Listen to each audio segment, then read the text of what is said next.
मुंबई 26/11 तारीख सुनते ही आज भी लोगों के रोंगटे खड़े हो जाते हैं। गोलियों की वो आवाजें, चीख पुकार, खून और आग का वो मंजर, जिन्होंने इसे अपनी आंखों से देखा उनके जहन में आज भी सब कुछ वैसा का वैसा ही है जैसे ये सब कुछ अभी अभी हुआ हो।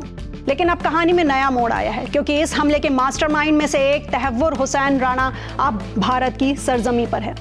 64 साल का तहव्वुर राणा, सफेद बाल, बड़ी हुई दाढ़ी, कैदी वाला लिबास और दोनों हाथों में हथकड़ियां। जब उसे ऑफिसर कोर्ट ले जा रहे थे तो देखने वालों की आंखों में सिर्फ एक ही बात थी, अब हर जख्म का हिसाब होगा। तो चलिए यहाँ सबसे पहले आपको बताते हैं कि इस पूरे केस को लेकर एनआईए की तैयारी क्या है। गुरुवार देर रात तहव्वुर राणा को पेश किया गया पटियाला हाउस कोर्ट में। एनआईए ने मांगी 20 दिन की रिमांड, कोर्ट ने दी 18 दिन की कस्टडी।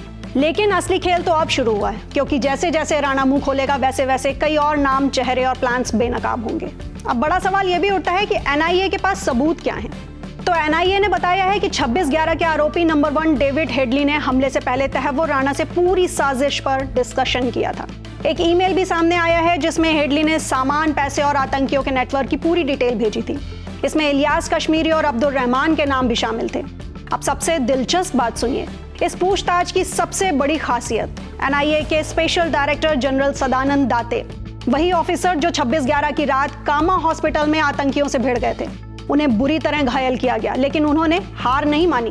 अजमल कसाब और अबू इस्माइल पर गोलियां चलाईं और कई जानें बचाईं। और अब 17 साल बाद वही ऑफिसर आमने सामने होंगे तहव्वुर राणा से। सीधे सवाल, सीधी पूछताछ, ताकि सच की परतें खुलें एक एक करके। पूछताछ में कौन कौन से सवाल उठ सकते हैं, आइए उन पर नजर डालते हैं। नंबर 1, अमेरिका और कनाडा में राणा इमिग्रेशन सेंटर को कैसे ऑपरेट करता था।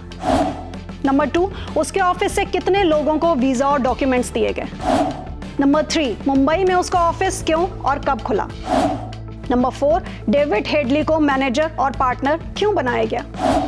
नंबर 5, अमेरिका लौटने के बाद दोनों की मुलाकात कहां हुई। नंबर 6, पाकिस्तान में आईएसआई और आर्मी के किन ऑफिसर से राणा के रिश्ते थे। तो पूरी पूछताछ की डायरी तैयार होगी, हर दिन के सवाल जवाब का ब्यौरा रिकॉर्ड किया जाएगा, राणा का डिस्क्लोजर स्टेटमेंट केस डायरी में जोड़ा जाएगा। आईपीसी के तहत हर 48 घंटे में मेडिकल जरूरी होगा और राणा की सुरक्षा पर भी पूरी नजर होगी। तो अब सवाल आपसे, क्या तहव्वुर राणा के जवाब 26/11 की तह तक ले जाएंगे? क्या इस पूछताछ से उस साजिश के सभी तार जुड़ पाएंगे?